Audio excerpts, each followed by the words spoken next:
all investing has risk. And as my friend Jaspreet Singh says, never take advice from some random guy on YouTube. But the biggest risk when you retire early, no matter which strategy you chose to get there, is that you live longer than your money does.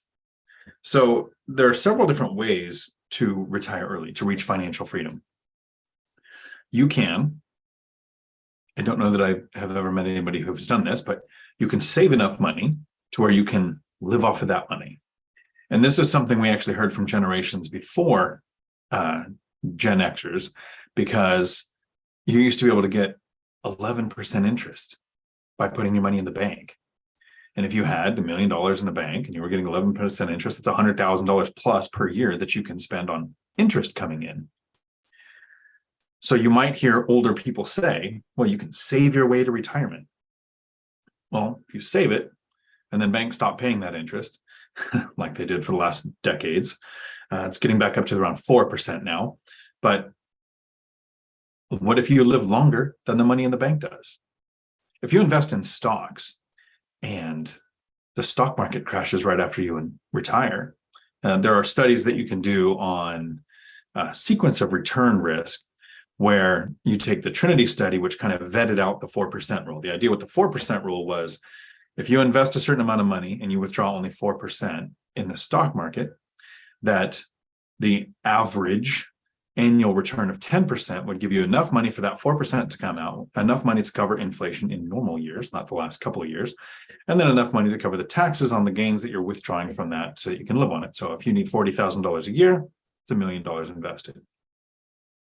But what if you retire and then 2008 happens, or the 30% crash of 2020 happens? What if you start and grow a business? And the idea is to grow a business to the point where somebody else runs the day-to-day so that you can retire and step back and you're not needed in the day-to-day work with that business. And then something changes in the market and your business fails. Or something like AI starts providing the service that your business was going to provide. What if you invest in crypto and it is a little more volatile than you were planning on? And yes, when people say, if you invested in crypto when it was $2 a coin and now it's $26,000 a coin, you'd be a zillionaire. But what about the people who invested when it was $68,000 a coin? And now it's $26,000. What if you invest in real estate, the path that I chose to reach financial freedom, and you don't invest for appreciation because you're not stupid? You invest for cash flow. Cash flow comes from rents coming in. What if you sold all of your real estate and purchased apartment complexes? Because for the last several years, there's been syndications talking about rents going up, appreciation happening, being able to refinance in the future. And then in the last year, interest rates double, rents plateau, and all of a sudden your syndications are no longer soluble.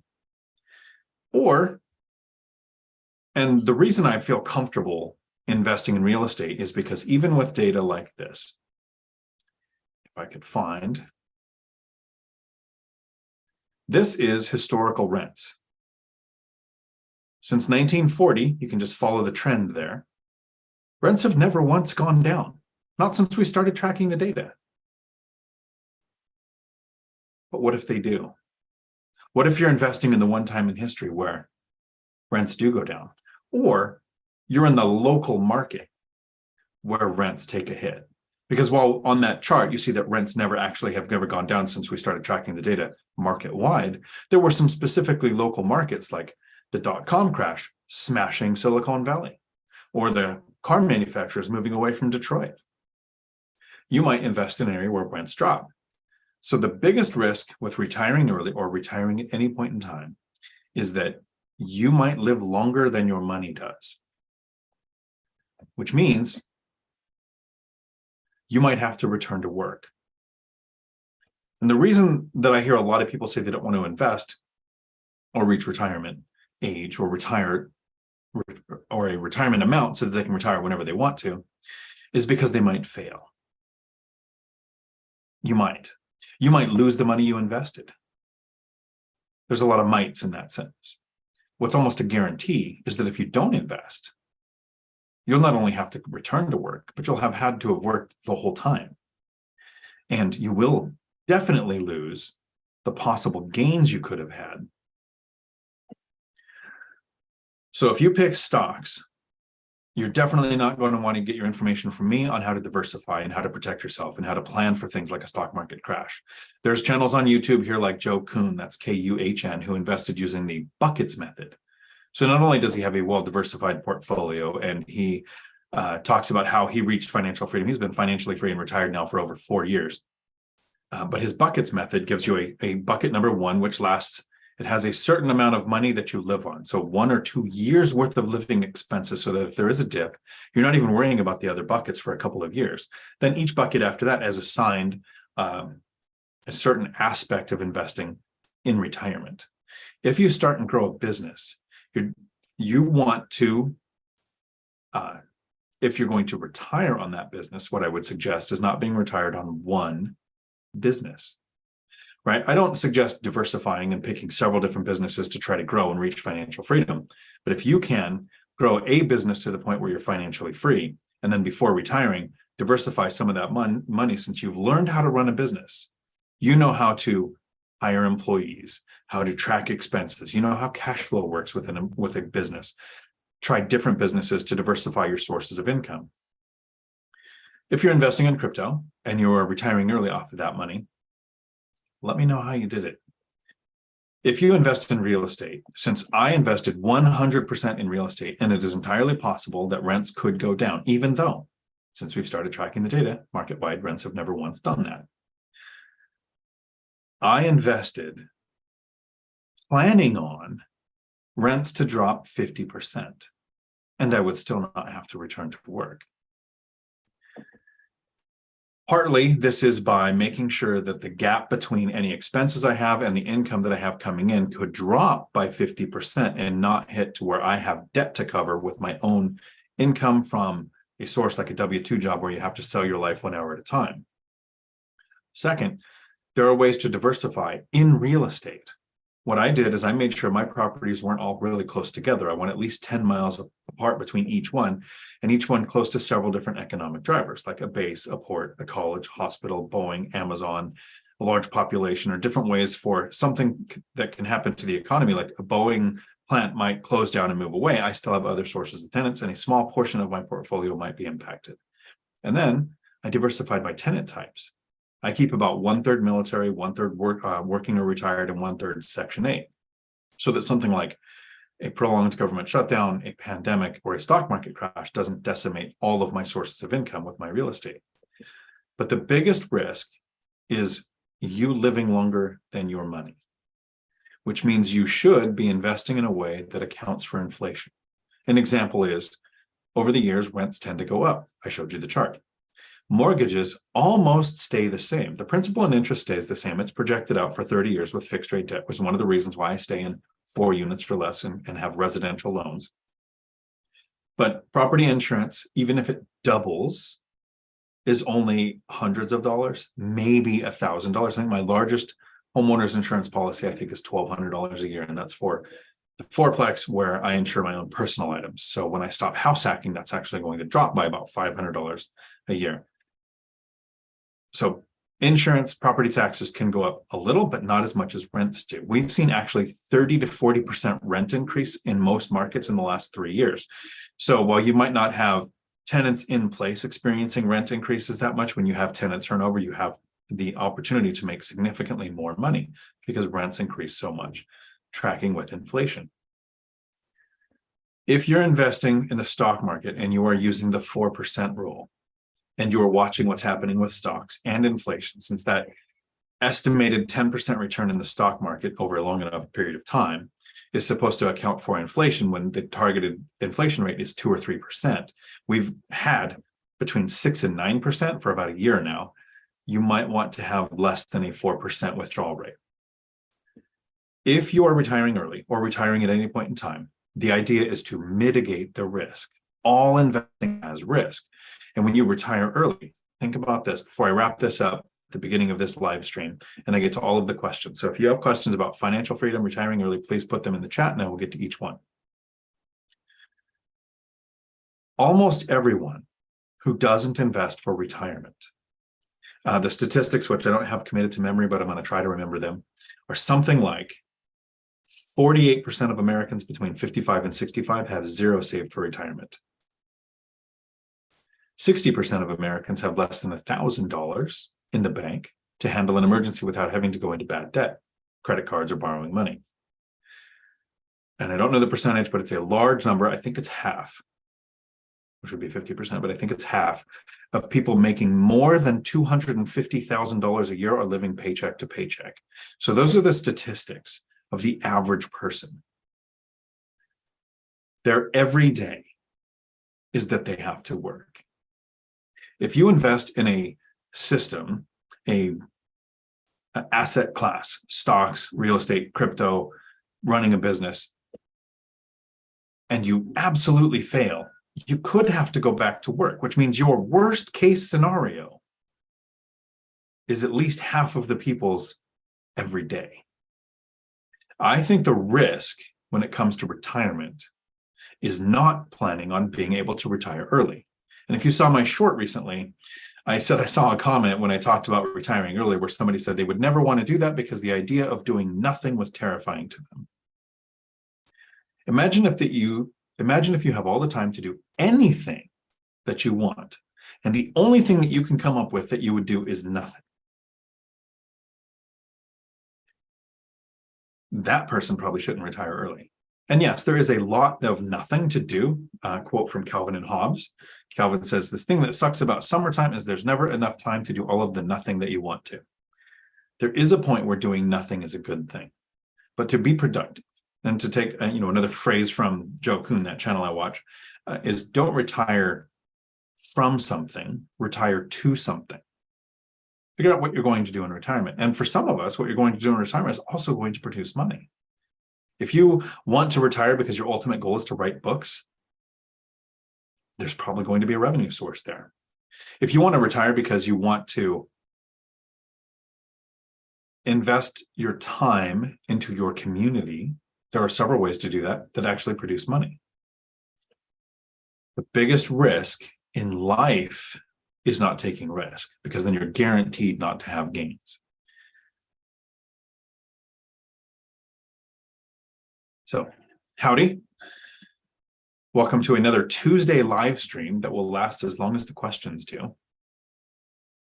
Lumberjack landlord, wrong. Not just first thing that pops up, I'm wrong, must be. Unless there must be something else going on in the chat that I missed, because mine and Matt's favorite thing is to tell each other when we're wrong. And I've known Matt now a couple of years, and I think of the hundreds of times I've tried to check what he says, I've at least found twice where he's made a mistake.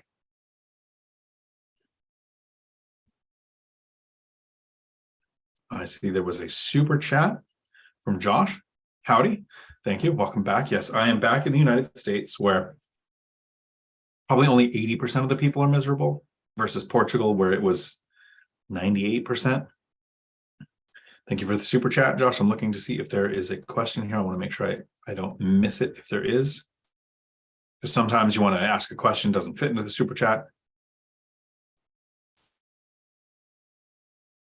So,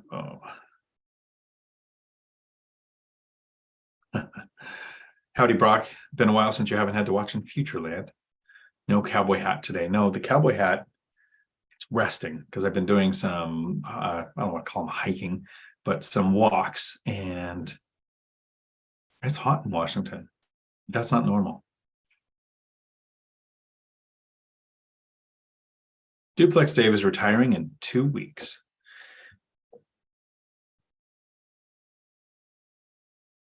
If you would, Duplex Dave, put in a little bit of the information in there on how you're retiring. So I know you're retiring from law enforcement, which means probably pension, but what is your retirement going to look like?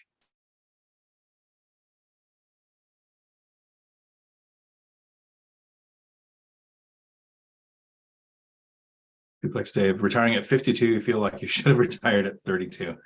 I don't know that I've met too many investors who don't say they wish they had started sooner. I did an interview here on this channel with Cody from Cody and Christian's multifamily strategy. Cody was, at the time, I think he was turning 21. He had 30 rentals. They have significantly more now, both of them. And Cody, basically owning 30 rentals before he could buy a beer, said, I really wish I started sooner. I don't know that there are very many investors who don't wish they started sooner or purchased more. I do think, though, that if you reach financial freedom, it isn't going to matter to you when you started investing, because all of the trials and tribulations that you had along the way to make you enjoy that retirement needed to happen. Matt, that can't be right. And I was saying Kiyosaki was wrong on timeline for Bitcoin. Okay, so I'll see that here in a minute. Nice. Thank you for the super chat. Appreciate it. I did see a picture of All Nighter Hider with several different people. So Kiyosaki and a few others, and Rebel Capitalist. Nice.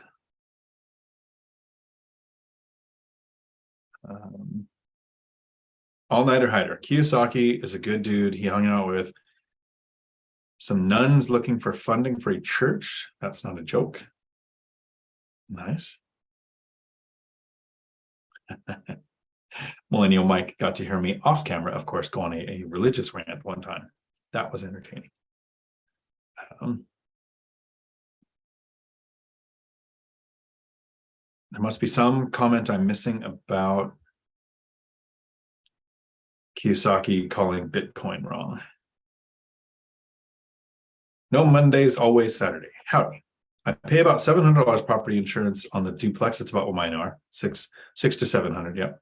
I feel like it doesn't need to be that high based on what I heard you say. I also pay about $800 in flood insurance. New mistake, I guess. Well, the flood insurance is based on where the property is and what your lender requires. In certain areas, flood insurance absolutely makes sense. The duplexes, literally, I think I have a screenshot of what I'm paying for my insurances. But it's going to take too long to find. The highest one is that like 1,200 and something. Yeah, it'll take too long to find it. And my lowest one now is 400 and something for the single family house, but most hover in that 600 to 800 range. I keep my deductibles as high as possible. I never plan on making a claim against my insurance, although I do full replacement value coverage. And the weird thing with getting an umbrella policy insurance, so each property has insurance to cover the building, and then if there's any injury on there, and then I have an umbrella policy, and the umbrella policy kicks in if any lawsuit goes above the threshold of the insurance policy on the property. But the umbrella policy also required that the insurance, I don't want to say minimums, but whatever it's called, the numbers used on the insurance for my vehicle also had to be above the state's required minimum. So there was and it was like $25,000 in coverage up to $300,000 in coverage. And it was literally like $6 a year difference. I mean, it was a ridiculously small amount to have bigger coverage on the vehicle. Chris, howdy. Have I heard of anyone looking at Section 8 list to invest in an area that was a high in demand, that has a high demand? So whenever it comes to Section 8, there's kind of a misconception. A lot of people think low-income housing, which is usually in an area. Section 8 housing can be in any area, and you don't have a Section 8 house. You might have a low-income house, where that house and part of the loan structure is benefiting the owner because they promise to, or they make an agreement to rent to low-income housing, subsidized housing. But Section 8, the voucher program, Joe Asamoah, who's been on several BiggerPockets episodes, actually rents his houses out into Section 8 in the Washington, D.C. area and gets over $5,000 a month on his rentals because it's based on the area. I have Section 8 tenants in one county. One it's a duplex, fenced yard, duplex, nice with a garage and everything. The other one is a house on a lake. And they pay what I would get area average rents, basically close, as much as I would get with the binder probably, because I did use the binder on the Housing Authority to get their rents there. So it's not so much that you want to look for Section 8 in a high demand area, but in an area where there is high demand for units for the Section 8 program, there is a website, and I could share it if I need to. If you want it, let me know and I'll share it in the chat, that Lumberjack Landlord showed me and several other people, but I kept it on where the housing program sees the fair market rents, and they actually have broken down per state, per county. This is how much they'll pay. And in areas where there is a demand for units, they can actually go 10% above what is listed on that. And it shows you this year and often what's coming next year. And that fair market rent is based on and this is how I understand it, so this could be wrong. Never trust a random guy on YouTube, especially one with memory issues. But it's based on a 5-year market average from more than 2 years ago. So the last 2 years aren't factored into current fair market rents, but the previous 5 years are. So as we're rolling into those massive rent increases that hit in 2021 and 2022, I believe that Section 8's housing voucher program is going to be paying significantly higher for 2025, 26, and going forward. What you really need to do whenever you invest is really look at the data. That's my dad pun for the day. I purchased a place that was Section 8, and so it was already approved, but then I've also approved units with the Section 8 program, and I have a couple of videos on how to save time and make more money with the Section 8 program here on this YouTube channel on some strategies that work really well. And when you take a home, there are some areas, I don't know where they are, but there are some areas that require your units be available for the housing voucher program. It's not the way it is in my area. In my area, you have to get approved, which has some hoops to jump through. They come and they inspect the property. And if you have a problem with somebody inspecting your property, then you're probably being a bad landlord. Everything should work. Your electric outlets should actually be worked, should not be reversed. Your windows and doors should open and close. Like all of the safety features that are there that they're going to be looking for should be in place. Once they inspect it, they're going to give you a list of things that you need to fix, if there is anything.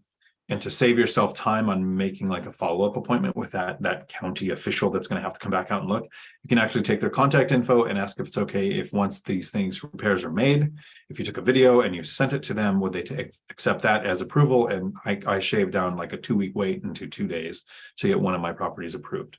Once it's approved, that doesn't mean you have to rent to Section 8. It means you can rent to Section 8. So you advertise your properties. Like I said, I try to maintain 1/3 military, 1/3 working or retired, and 1/3 with the Section 8 program. And I understand almost every time I say this, there is somebody who jumps out, usually in social media land, and says,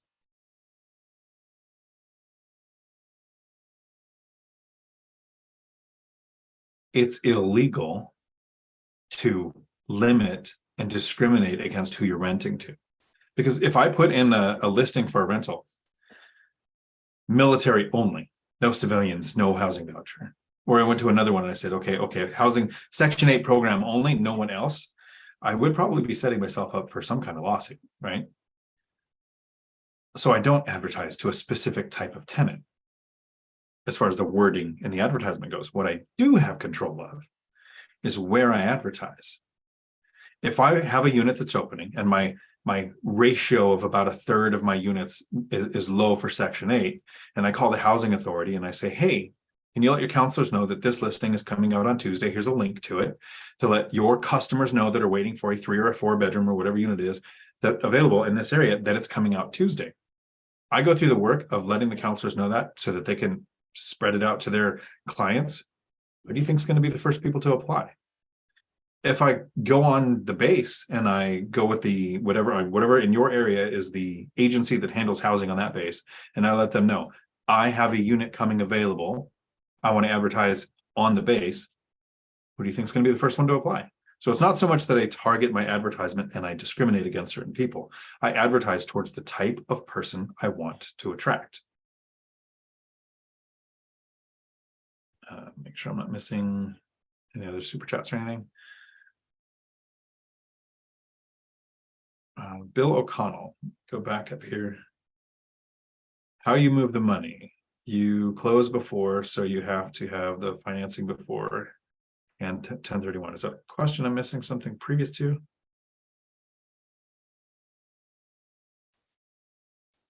Reverse 1031. Nobody ever talks about looking for more info, any input. So thanks, Bill, for the question. So this is probably something, if I was going to actually do a detailed answer on reverse 1031, I would study and research for 3 days. I would put it into a chronological format, and I would have no more than 3 things you need to retain. And I would put it together in like an instructional format for a video. So top of the head, here's what I know without doing those steps. So I wouldn't take any notes on this. The idea with the 1031 is that you sell a property.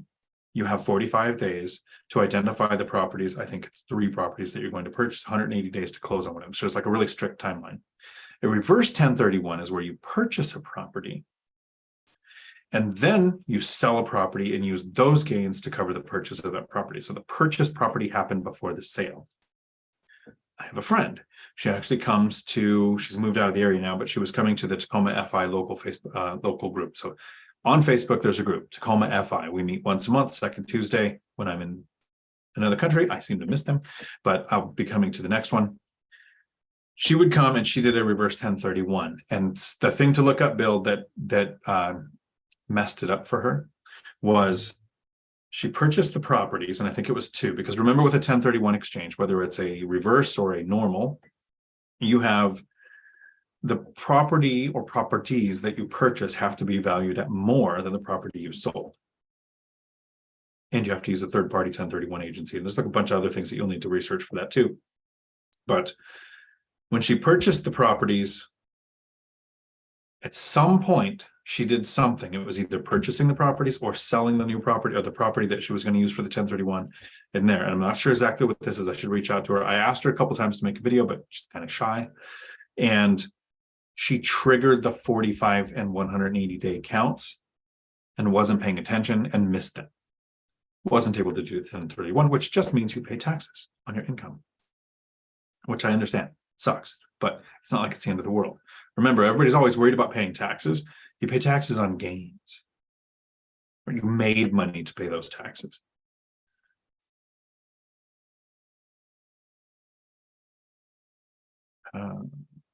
Simon was supposed to be at the dinner. I weaseled my way in. Nice.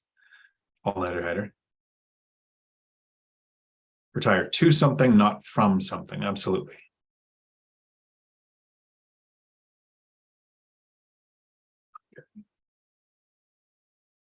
Lumberjack landlord. He's been in Bitcoin for 4 years. Early concepts, great. Current concepts, I think he's mistaken. Time horizon has factually been going. Dion is correct. It had to happen once, right, Matt? That's how a reverse 1031 works. Chris Brown at Edmund Wheeler is an expert. Cool. That would be who you check out with. And again, if we do that video, it'll be one that I want to research because I want to put it together as factually as possible. Howdy, Michelle.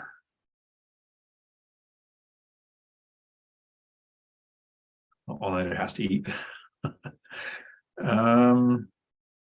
T. Adams, Portugal. Yep. Glad you had the experience. I'm glad I had the experience too. That'd be too much of an overshare. I'm glad I had it. I don't know that I'll be going back.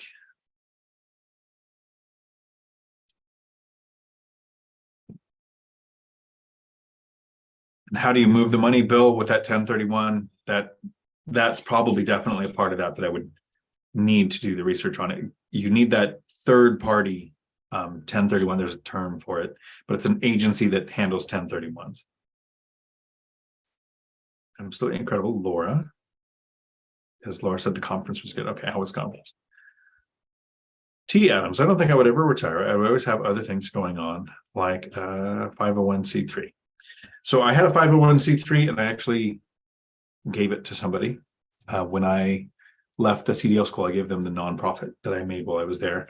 It was good. I enjoyed. You could still find it at hiddenjobs.org. It's an agency that it's a 501c3 nonprofit, doesn't charge a penny. It pairs people up with non-driving jobs in the transportation industry. So I really enjoyed it. I taught a lot of resume theory. I'd go on base in prisons and teach a unique resume theory that we learned because of a mistake we were making. And anybody who thinks they understand resumes. So just this is one thing, the only thing I'll do off topic for real estate tonight is if you think this is what you do for resumes, I'll explain how you're wrong. We went, as the truck driving school, we went to employers and asked them what they want on a resume. You will get the standard HR answer. We want a chronological format, talk about your skills and experience and achievements, the employment that you have, your education, and everything that they listed off. Every single thing an employer, an HR person will list off that they want on a resume is used to eliminate you. The employers have a stack of resumes and they're trying to get down to the few. Most of them are online, they don't even print them out anymore, but they've got a bunch of resumes to filter down to the few that they're going to call for an interview. So the first thing they do is not look for who's the most likely candidate. They look for all of the things that they can use to eliminate you. So if you do a resume based on what an HR person would tell you, that's why you're struggling to find work. Okay, back to real estate and resumes not matter.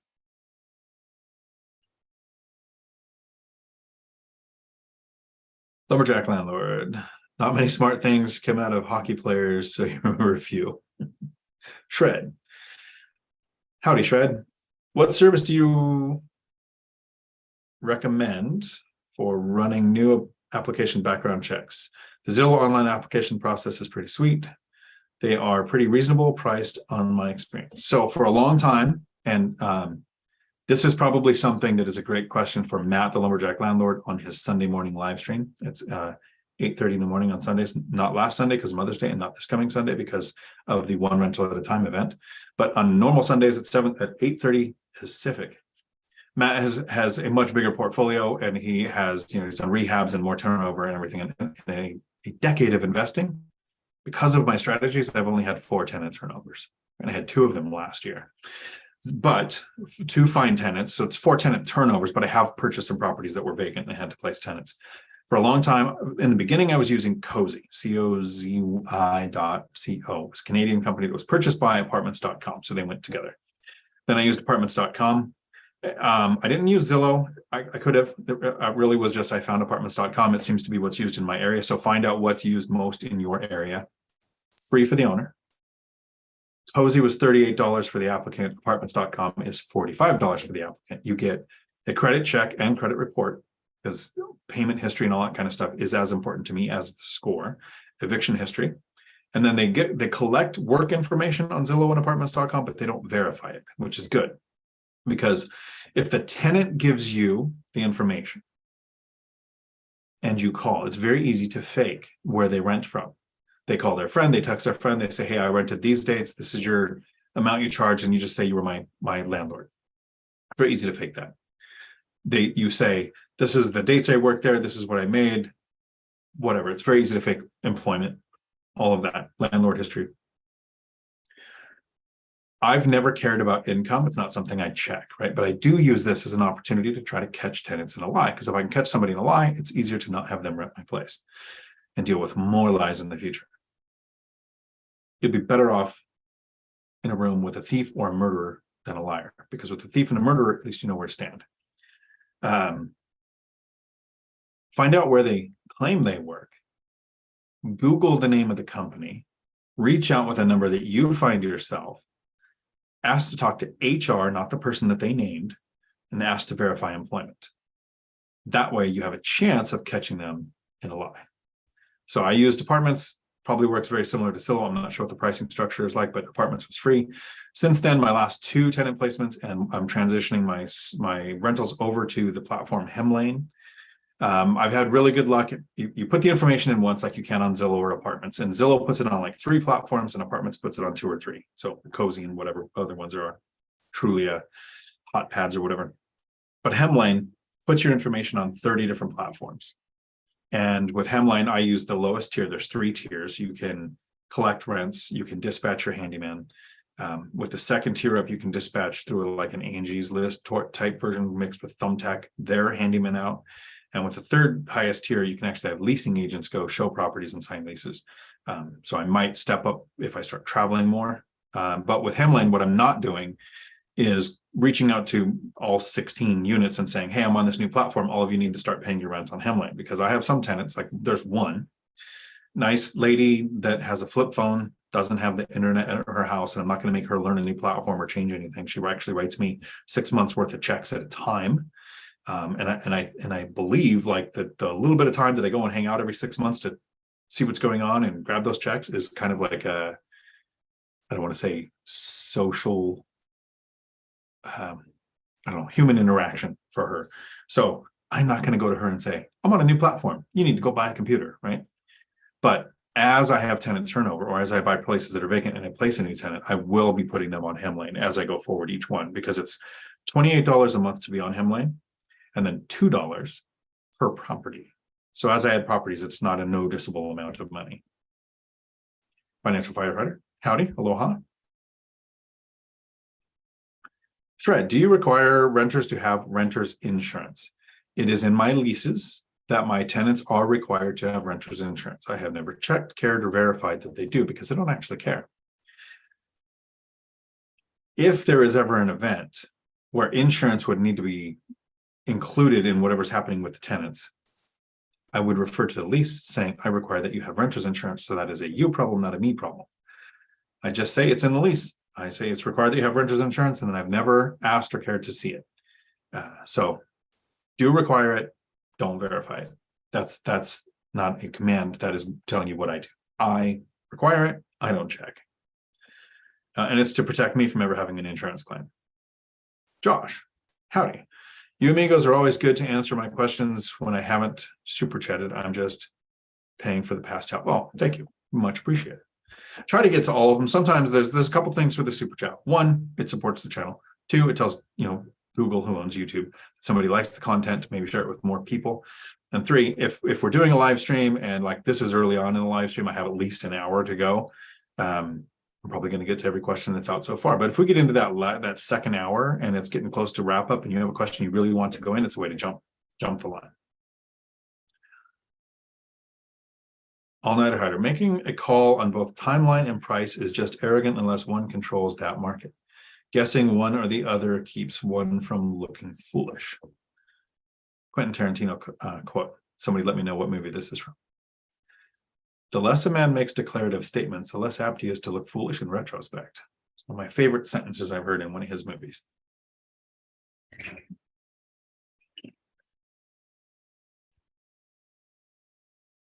Oh, I missed the water. The water in Portugal is not the same. Duplex Dave, T. Adams, financial firefighter. Hello from Arizona. Nice, Duplex Dave. And then my chat moved, which is great. That means there's chats coming. And I lost it. Correct. Fed law enforcement for 20 years. Pension will be $4,000 a month after tax and including health insurance. Also inflation adjusted and increases each year. My 15 properties are providing about 10K cash flow per month. So healthcare covered, 14,000 a month coming in. Both sound adjusted for, because I think rents are adjusted for inflation too. None of that sounds like it sucks. Awesome.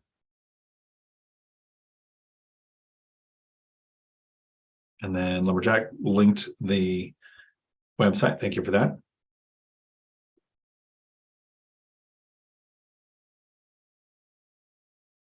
Neither of those sites worked. Let me see if I can get it in there really quick. I think I have the full. Nope, that's the, yeah, there we go. See if that one works. Okay, and then wealth building journey, put it in there. Nice. Candace, howdy, finally caught me in alive. Well, hopefully you have some questions that you would like to ask live. Kind of like we've talked about it a couple times this week and in the video on One Rental at a Time. I'm looking forward to the event on Sunday with the REI Avengers, so Millennial Mike, Lumberjack Landlord, Zuber, and me, because we disagree on a lot of stuff. There are things we agree on, like we've all chosen real estate. We all work towards financial freedom. We all take care of our properties. We all have these systems, but the three of them, and I'll just say them versus me or whatever, they've recycled capital. they have added debt to an existing asset to grow the portfolio. So they have larger portfolios. They have more cash flow. I believe Millennial Mike is going to shoot past me with leaps and bounds. And not just because he looks like Superman, but because he's actually investing in a way to recycle capital to grow his portfolio. Me and Matt both self-manage. And we see that there's a massive cost to property management that neither one of us really want to pay. I think Matt is a bit insane handling, his crew's doing his own rehab. I've still never done a rehab on any of my properties. Closest is flooring and paint. I've done rehabs with friends' properties, like kind of handheld walk through the whole project. And even for that, I reached out to Matt and had him help me. Millennial Mike invested at distance. We disagree.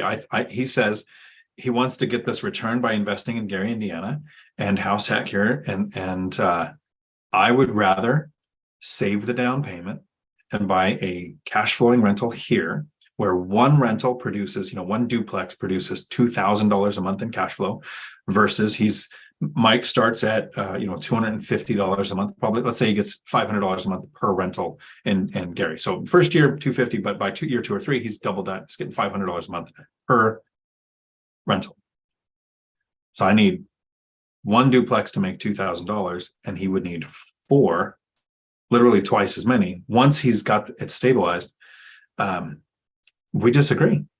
He thinks I'm crazy investing in this. Now, partly that is because the laws in Washington are poisoned by Seattle and King County, and those laws slowly spread to the rest of the state, like a swamp. All header Candace is here now. We can start. Nice. So in that event on Sunday, you have the chance to go, Matt's right, Dion's wrong, here's why, and point out how my strategy my strategy would not get Matt's goal, wouldn't get Zuber's goal. It got my goal, which was the least amount of units with the most amount of cash flow for the most time freedom. It takes me pretty much less time to self-manage 16 rentals per month than it takes Zuber to manage his property manager. I'm looking forward to those conversations. There was a question from Laura, because the courts will understand. Easy solution, just get used to it. I missed this one. Where did it go?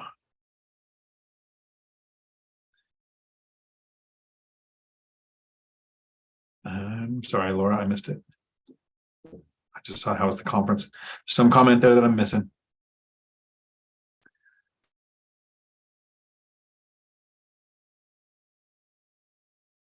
Stephen, howdy Futureland people.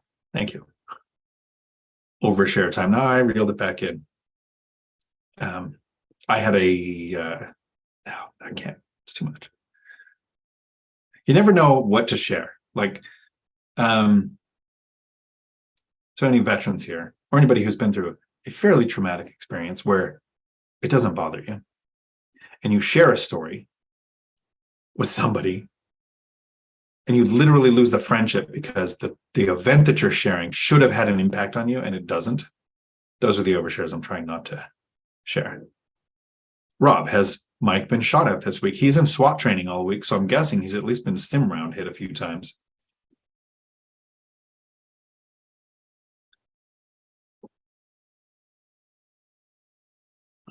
$1031 intermediary, I believe is the correct term. I believe that is true too. Julie, howdy. Millennial Mike, at SWAT training, howdy. I can see you're working hard. If you're in a mock scene right now and you're texting, that's impressive.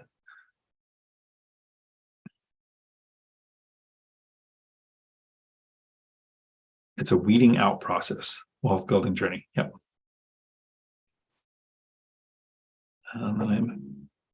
Now it's party time. We got a lot of good people here. I agree. Brian, howdy. And I'm a movie quote guy, and I'm not sure, but that is a great line. Nice. Rob, I'm excited to join you guys Sunday. I'm delayed. I have a blown tire. Ouch. I don't know if MJ, if you're a driver or not, but I was paid by the hour and I would thoroughly enjoy when you have a breakdown. Just be racking up overtime while you're listening to YouTube. Oliver, howdy from Texas. I have in the semi truck. Yep, so cool. Oliver, I have a niece that moved to Texas, and my nephew is thinking about. He actually reached out to me the other day and said, "Hey, I'm thinking of moving to Texas because he wants to." Ultimately, he wants to invest in real estate. His dad, my brother, has 10 paid off rentals and is retired, and my nephew wants to also invest in real estate. He purchased a live-in Burr flip possible something. He's in it right now. He's fully rehabbed it. So he's got one down, and he was thinking about moving to Texas to invest. And he kind of reached out and saying, I know some stuff. Would you do it? And we talked pros and cons versus, Washington versus Texas. Like my brother, although my brother got me really good. No one in our family is very political. Absolutely couldn't tell you the difference between a Republican and a Democrat that can make jokes about both sides. My nephew's the same. Has absolutely no idea which one's which one does what. So I couldn't have used political ideology to say, here's why you would do better in XYZ state. I did point out things like Florida's not much different than Texas in that almost everything is trying to kill you. And in Washington, we know, poisonous snakes, poisonous spiders, alligators, crocodiles, hurricanes, tornadoes, like just all the plethora of things that want to take you out isn't here. We just have Mount Rainier, and it's going to take everybody all at the same time. So at least everyone will be equal with that. I don't know what he's going to decide to do. We talked a little bit about property taxes. A lot of people in Texas say, a lot of people when they're talking about Texas say, well, you have to be really careful. Taxes reset every year. You mean like they do in Washington? Adam, howdy. Thank you for the super chat. Hoping to bring a Gary deal on Sunday. Nice. Awesome.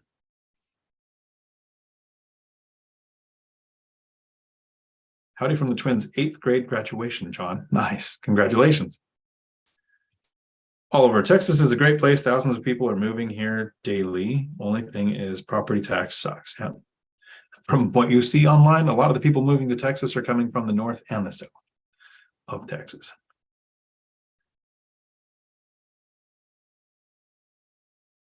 Oliver, what do you charge your tenants per pet? Non-refundable fee? What monthly pet fee? How many pets do you allow, cats and dogs? So that's a good question. Actually, I have a video on this channel on how I allow pets. One of the reasons why I allow pets is because I like to limit tenant turnover. And you have a couple of things going on.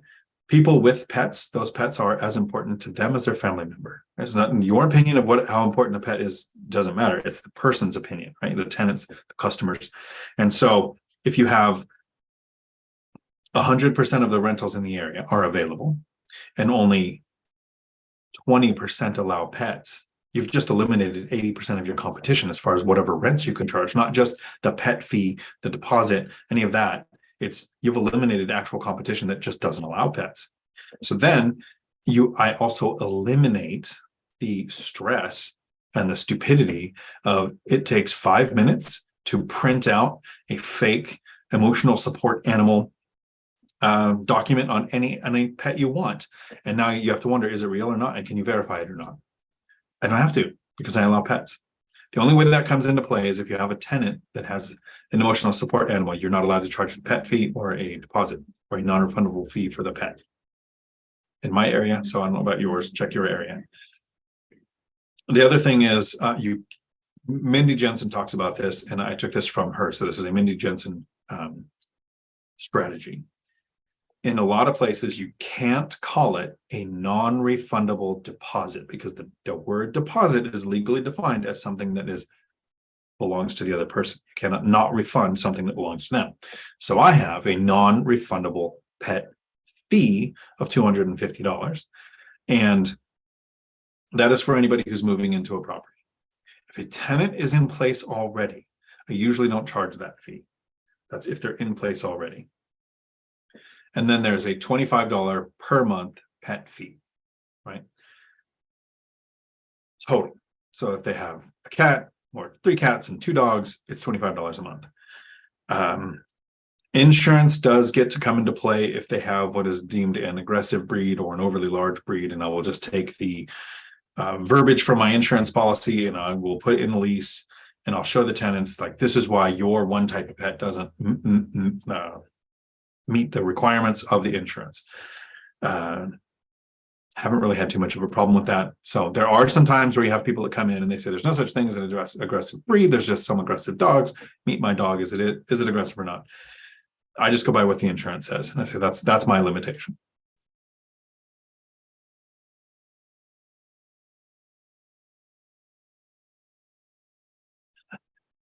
The wealth building journey, sim rounds. Don't know which is worth, sim rounds or rubber bullets. Sim rounds that can give you scars through your gloves are not fun, but rubber bullets can be lethal. So sometimes people need a killing though. So overshare is common when you have PTSD, but gallows humor, it's common in first responder. That's it. It's the gallows humor. That's what you have to be really careful with when you overshare, is the gallows humor, where I've accepted whatever I'm talking about, and the best way I can accept it is by making a joke out of it.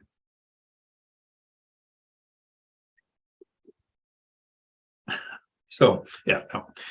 Every story that comes to mind when I think of gallows humor, I'm like, yeah, that's the story that would cost you friends. Oliver, okay, got the pet fee. Duplex, can you check credit, background, and evictions with the Hemlane property management software? It's exactly the same. Actually, I guess I didn't clarify that.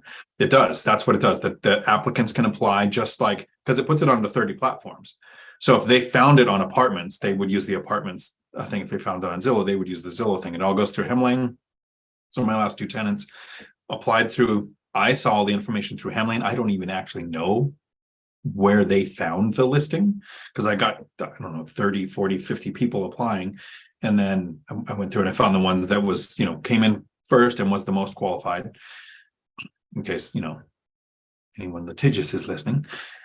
But yes, that is what Hemlane does. It uses the same platform cost that the applicant found your listing on. So thank you for asking that question, Duplex Dave. And that is one of the reasons why I've moved over to it. And if anybody does use Hemlane, I should talk about this more to try to save you money. If you use the code Dion, D-I-O-N, not E-O-N, I-O-N, they give you 20% off the first year. And apparently for a couple of months, it wasn't working. But anytime somebody asked for a discount with Dion, they said, hey, that doesn't work. Let's give you the one rental at a time discount, which is 20%. So you can give Zuber or one rental at a time or Dion, either way, get 20% off the whole first year of using their service. They also have like a 14-day free trial that you could do as well.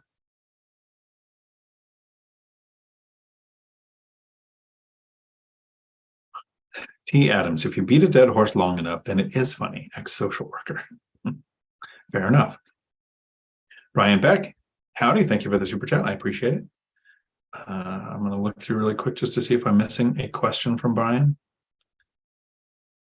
Okay. Thank you for that. I appreciate it. There is one. I will find it eventually. Laura, my son's handyman installed the hot and cold water on the wrong sides, and instead of fixing it, told us to get used to it. Can you at least label them hot and cold? I'd have him fix it. Shred, question regarding Midwest investments like Gary, Indiana. If your property costs $50,000 and cash flows $200 to $300 a month, how many years savings capex to pay for a new roof? Roof equals 15-year on average. So that's a great question. And there is a way you can adjust your numbers. When you purchase in a high cost of living area, 10% for repairs and maintenance and 5% for vacancy, that 15%, I've never come close, even in a year where I've replaced roofs, I've never come close to spending the money I set aside for capex, repairs, and vacancy, right? So if I was going to invest in the Midwest, I probably wouldn't do a small percentage of such a small amount of rent, right? My units mostly rent out for $1,600 to $2,400, kind of in there. Do I have any more than that? No, that's the range. 1520 to 2,400. 2,600. I'm gonna have to look. I have to know my rents. I know what the cash flow is. I know what I'm allowed to goof off with every month, but I don't know the total. So yeah, so I have a range around in there. So 15% is plenty. In Gary, Indiana, I would probably just increase the percentage so that the amount being set aside will cover things like the roof, foundation, water heaters, longer vacancies. Those expenses aren't less just because it's in a lower cost of living area. The roof costs pretty close to the same. Labor might be a little more in an area where to work in Washington, you're probably going to get a higher wage than in Gary, Indiana, being a roofer.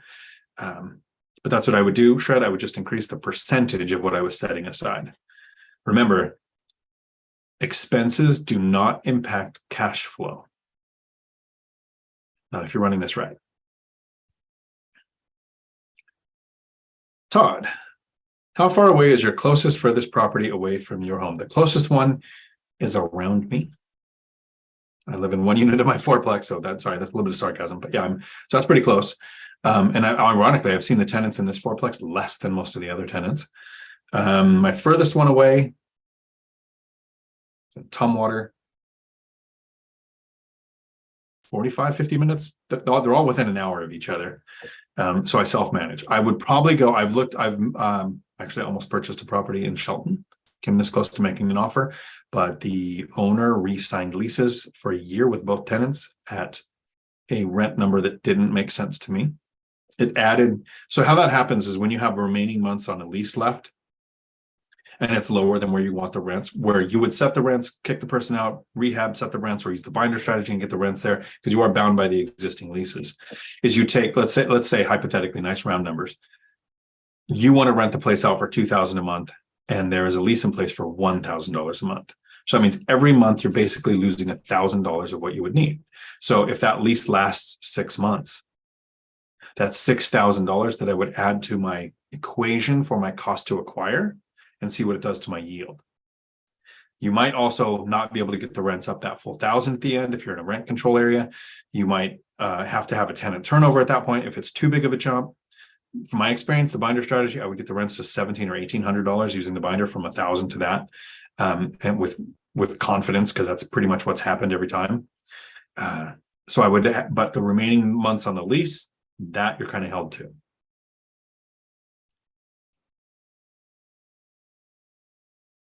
No Mondays, always Saturday. Do you charge a monthly pet fee or one time? Both. One time $250 fee, a non-refundable fee, not a deposit, and then $25 per month, perpetually. Cool. Sorry. All Night Hider, NMAS. There's a fee or deposit. I don't think both are kosher. Dividend Dave. Howdy. Looking forward to seeing you at this event this weekend. Most of us will survive the car ride. I will not be getting a ride with you guys to Portland. I'm sorry I made you cry. You're not getting a ride with us? You have to let me know what changed. Fair enough. And then Oliver, the renter's insurance. I think I answered this question, but I'm going to answer it again just in case you were not here when I answered it. My leases require renter's insurance, but I've never checked or verified. I don't care how much it is. It's the idea is if they ever have a claim, it doesn't go against my insurance. Richard, howdy. I think we've caught up on all of the questions. I'm going to give it a couple more minutes here to see if you guys have any more investing, financial freedom questions.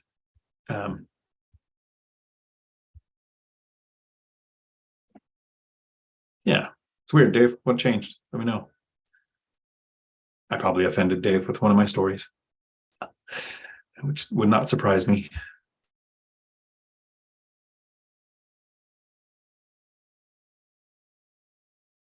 Okay.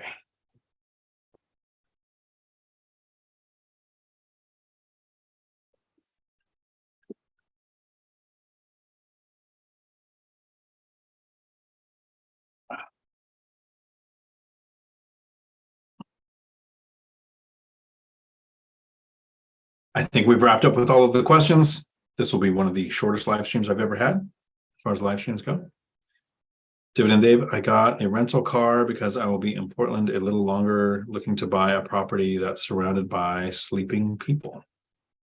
Nice. And good luck on that. Hopefully it works out. Duplex Dave, how often do you inspect your properties? Technically, never, if you're looking at like a repeating timeline on when I do it. First few years, I would go at least once a year. And I usually use, not all of my properties have an HVAC system, but I would use replacing HVAC filters as the reason to go. I would go and replace one and drop off 3 for the other quarterly swap outs. Now I have handymen that go, and whenever they repair anything, they will do a walkthrough and let me know of anything that's out of the ordinary.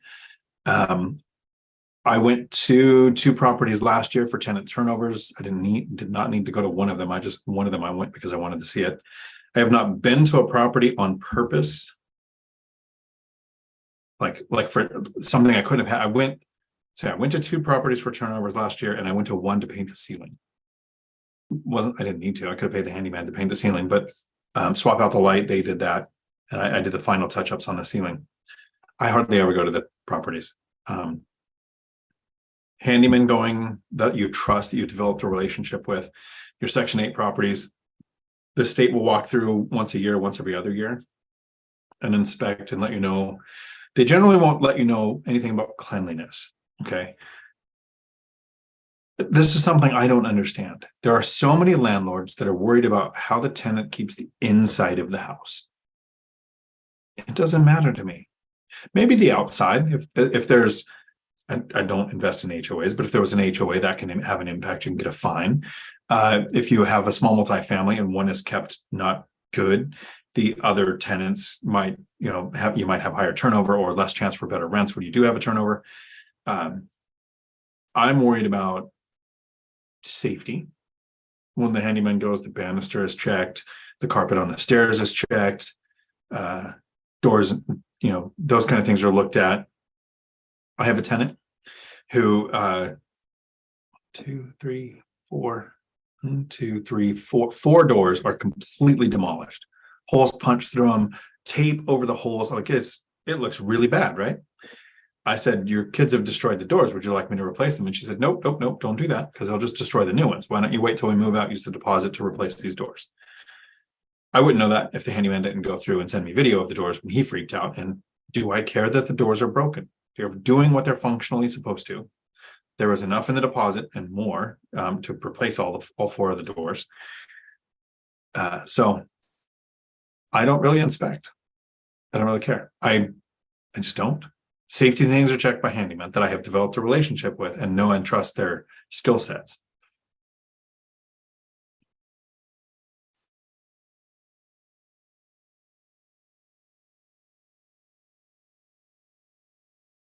Brian, hey Dion, how can I get a copy of your lease? If you email me, I'd probably send you one. I don't think it'll do you much good unless you invest in the 2 counties that I invest in. Me and Millennial Mike both got our lease from a website that no longer has them listed. Each state might have, and we used to in Washington, we had a landlord tenant resource page and the lease was available there. Apartments.com has a lease. I think Zillow has a lease. You can get leases from other sources. BiggerPockets, if you're a pro member for at least 90 days, that pro or longer, you can get a copy of their lease for every state that was written by an attorney.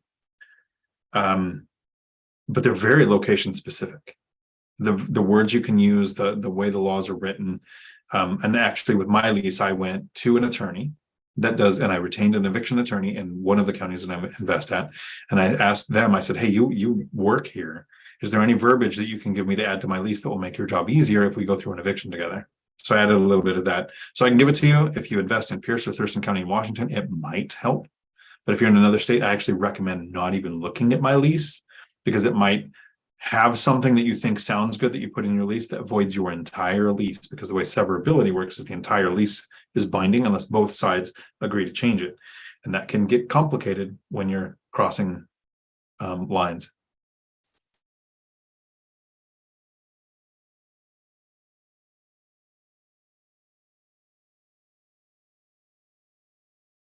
MJ, I have been using Thumbtack app, and I just been running into people that's been trying to extremely overcharge me. I just can't catch a break on Thumbtack. Wow, I've had great luck with that. But always compare 3 or 4 quotes. Recently, I did see the biggest spread I saw was on water heater replacement. I got 3 quotes that were like $1,500 to $3,200 to replace a water heater, and then 2 that were $750 bucks. Now that was them buying the water heater, taking it to the property, swapping it out, putting it in a pan, putting in the new lines for the way the drain needs to work, and hauling away the old one. Compared to the $3,300 one, which probably would have done all of the same stuff. Multiple quotes is the way that I do that.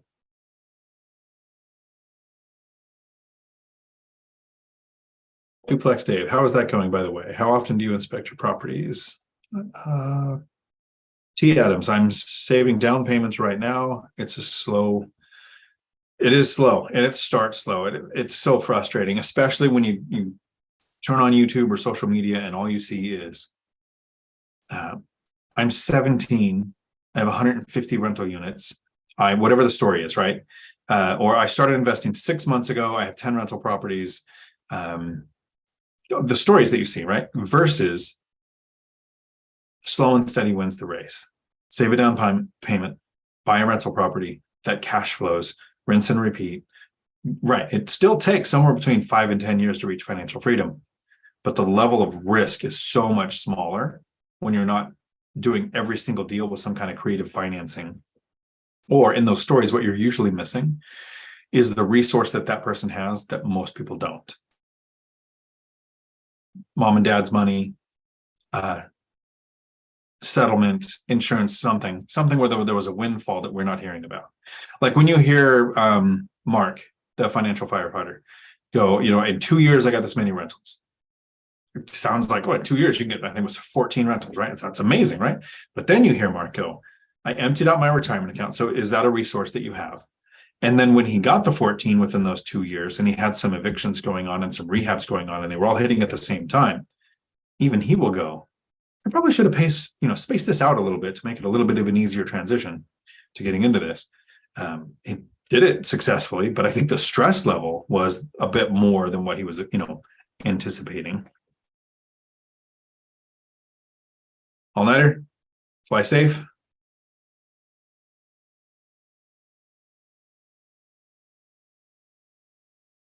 Angel R got here late. Going to start from the beginning. If you put me on double speed, I sound like I am drinking coffee, not a mug full of water.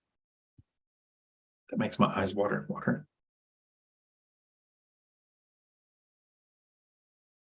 Todd, I did a buy box in Portland for about 9 months. It did not go as hoped. Good luck.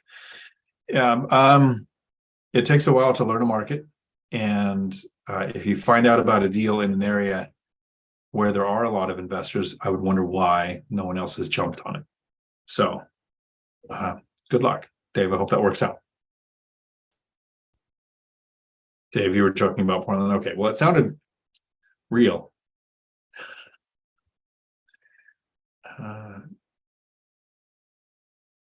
Download everything you can in Word doc format. Let me see. Scroll back up to Bill. I had a handyman refuse to give me a receipt for work done. I will not use him again.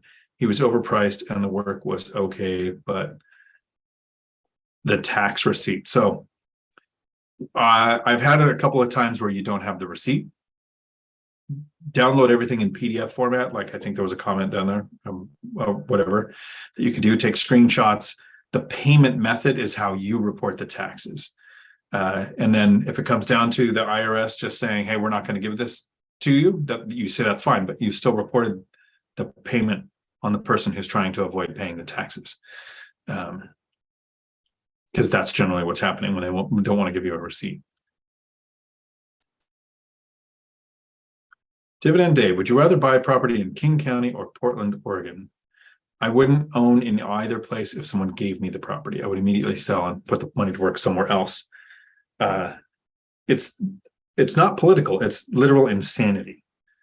if you're in a place where large corporations are just pulling their stores because you can't enforce the laws, I wouldn't feel comfortable sending somebody, like a property manager or a handyman, to go fix something where the rules don't apply.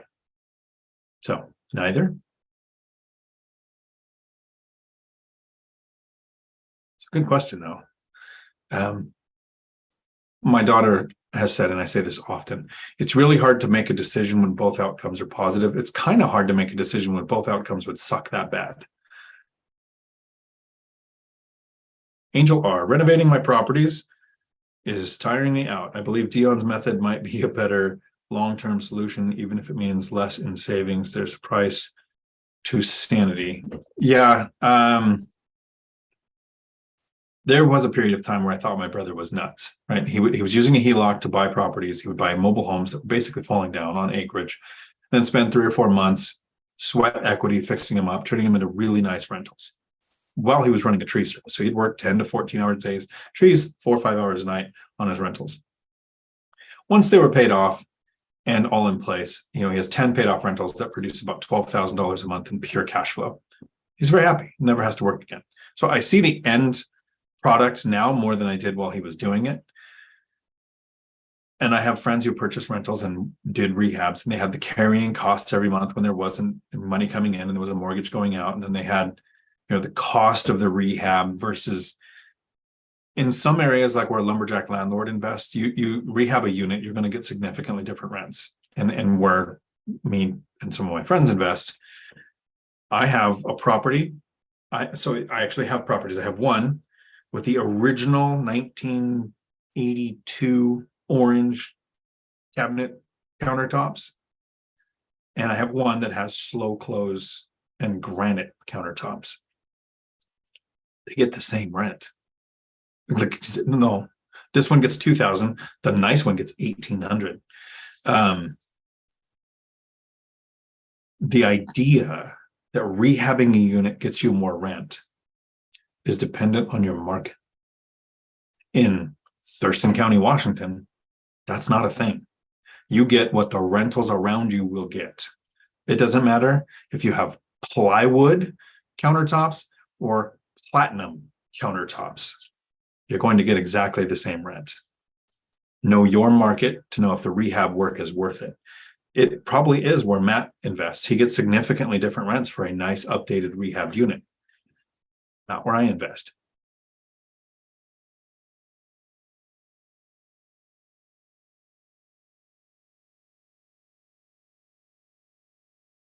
The wealth building journey. Use the 7-day trial for e-forms. Add your credit card to activate the 7-day trial and cancel before the renewal period. There you go. Brian, okay, you invest in Florida. Yeah, no, sorry, mine really won't do you any good in Florida. Todd, I'm reporting dividend day for inflammatory lines of questioning. All-nighter hider. This is where I figured the answer would come from, being a handyman contractor. Bill, did you get any kind of text representing the total? That may suffice, right? So anything you have in writing that can be submitted, email would be best, but text too in some places.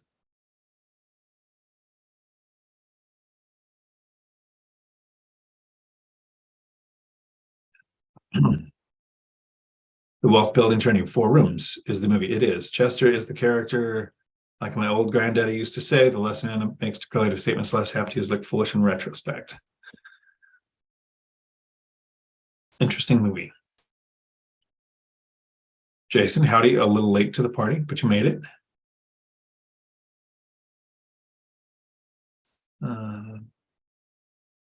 That was from a site that has leasing contract templates called e-forms. There you go. Absolutely. Area average rents dictate rents. Angel R, that's exactly what's happening in my market. Luxury doesn't mean more rents. It doesn't. And in some markets, it very much does. So knowing your local market is key.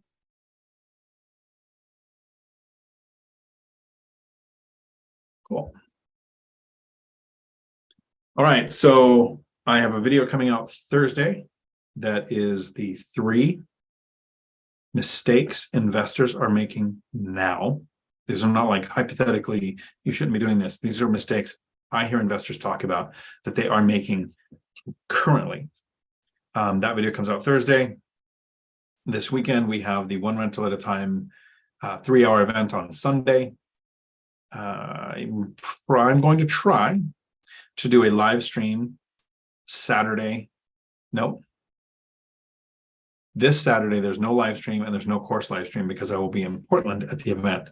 So if you're interested in getting together, Millennial Mike, myself, Dividend Dave, and my brother, and that ADU guy and a whole bunch of other people listed out are going to be at the Northwest Action Summit in Portland, Oregon, where we are talking about going to this weekend. Do we have a link for the REI Avengers for this Sunday? I don't, but One Rental at a Time has it in his description on his videos. So that link is there.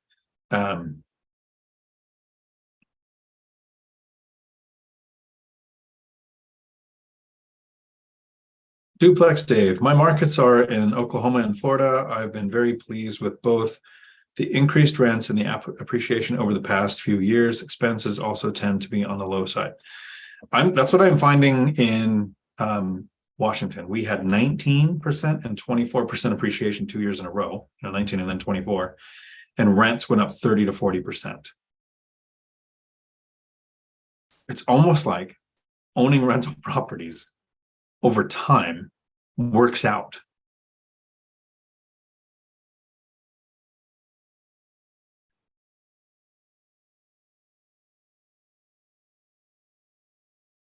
Cool. Yeah, if somebody wants to find a link to, I don't know that I could find it. Let me see. And if it's going to make some, sound, of course. Look at Zuber's stuff in his description. Of course, I click on one that doesn't have the next event.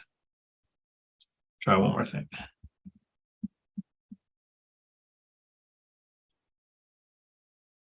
Nope. Oh, well. Somebody's going to have to find the link, hopefully.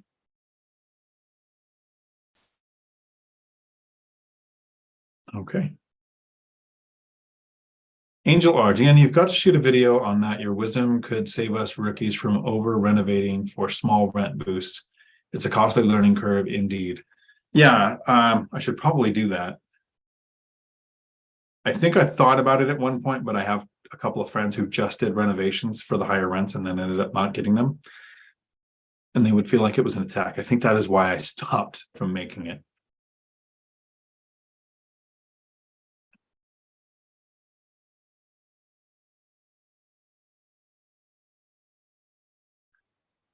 Thank you all very much.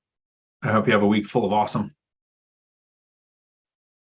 Always remember, you are going to be alive in 5 years. Start investing like it.